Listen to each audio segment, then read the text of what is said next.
सो dear students, आइए बात करते हैं कंडीशनल इक्वेशन क्या होती है, किसे कहा जाता है, so how we can describe it. जी, the next one definition is conditional equation.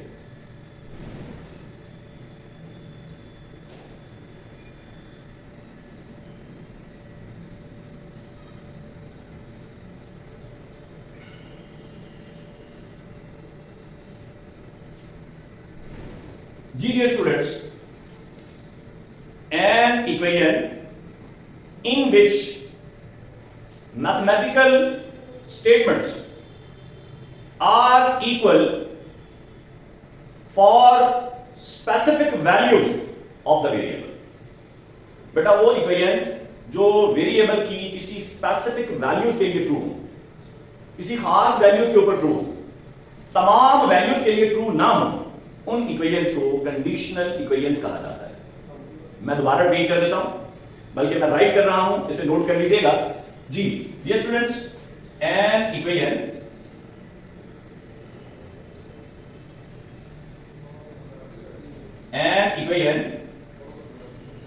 in which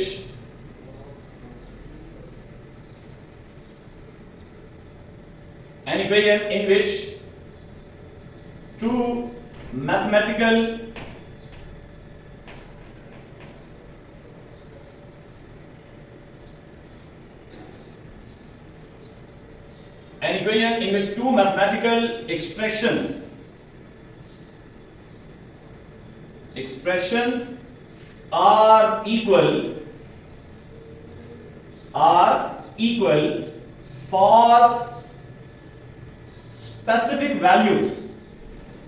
for specific values of variable। जी, an equation in which two mathematical expressions are equal for specific values of variable is called conditional equation। So dear students, ये जो first two examples मैंने आपसे यहां पर share किए हैं, these are the conditional equations। अगर देखा जाए कि जो फर्स्ट एग्जांपल है ये x की वैल्यू -3 के लिए ट्रू है, जो सेकंड एग्जांपल है ये x की वैल्यूज +2 और -2 के लिए ट्रू है, इसके अलावा किसी भी वैल्यू पर ये ट्रू नहीं है। So these two examples are called conditional equations. अब ये स्टूडेंट्स, आप लोग प्रीवियस क्लास में लीनियर इक्वेशंस और क्वाड्रेटिक इक्वेशंस के बारे में पढ़ चुके हैं। जी, चैप्टर नंबर 5 फैक्टराइजेशन, वहां पे आपने क्वाड्रेटिक एक्सप्रेशन की फैक्टराइजेशन की थी, आपको याद होगा।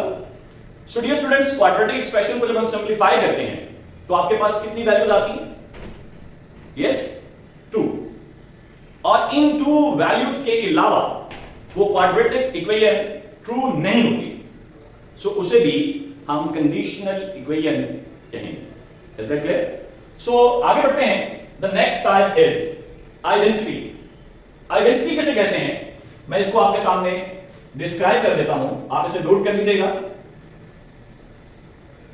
आइडेंटिटी, जी स्टूडेंट्स, हम लिखेंगे an equation in which two mathematical expressions are equal for all the possible values of variable, for all the possible values of variable. So इन्हीं वर्ड्स को आपने यूज करना है, जस्ट माइनर से चेंज आएगा। जी, मैं आपके सामने डेफिनेशन लिख रहा हूं, नोट कीजिएगा बेटा। N equation in which two mathematical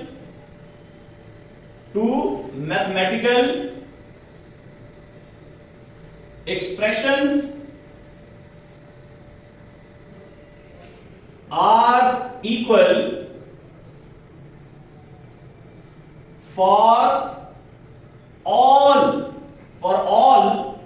the possible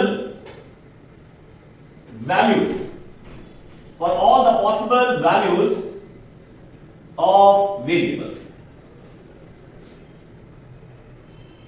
is called an identity, So dear students, इसके लिए आप एग्जाम्पल नंबर 3, एग्जाम्पल नंबर 4 और example number 5 These three examples are represented here, I can see. Dear students, इससे पहले कि हम partial fractions को start करें, ये वो बेसिक कॉन्सेप्ट है जिसका क्लियर होना बहुत जरूरी है। सो पार्शियल फ्रैक्शन को स्टार्ट करने से पहले स्टूडेंट्स, ये जो मैंने आपके सामने एग्जांपल लिखी है, एग्जांपल नंबर 5, इस पे गौर कीजिएगा। ये स्टूडेंट्स, हमारे पास यहां पे टू फ्रैक्शंस दी गई। इन टू फ्रैक्शंस को मैथमेटिकली ट्रीट करते हुए हमने एक सिंगल फ्रैक्शन में चेंज कर दिया। ये हम पढ़ चुके हैं प्रीवियस क्लास में। यकीनन आपको याद होगा chapter number 4 exercise 4.1 question number 5 और 6। 5 था आपके पास। क्वेश्चन नंबर 5 में आपको फ्रैक्शंस दी जाती थी, आप उनका एलसीएम लेके उसे सिंपलीफाई करते थे और उसे सिंगल फ्रैक्शन में चेंज कर देते थे। अब हमें इसके रिवर्स काम करना है।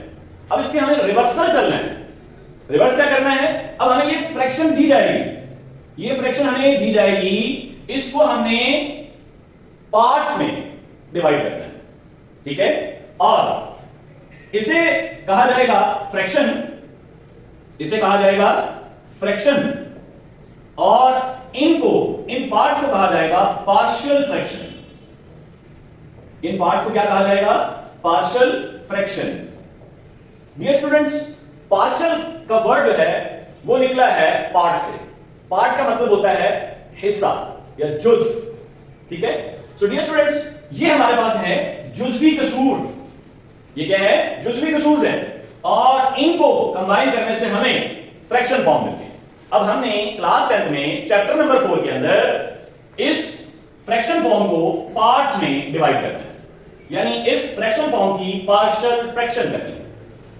सो पार्ट्स में कैसे डिवाइड करना है, कितने पार्ट्स बनेंगे, किस तरह से डिवाइड किया जाता है, इंशाअल्लाह ताला ये हम बात करेंगे अपकमिंग क्लास में।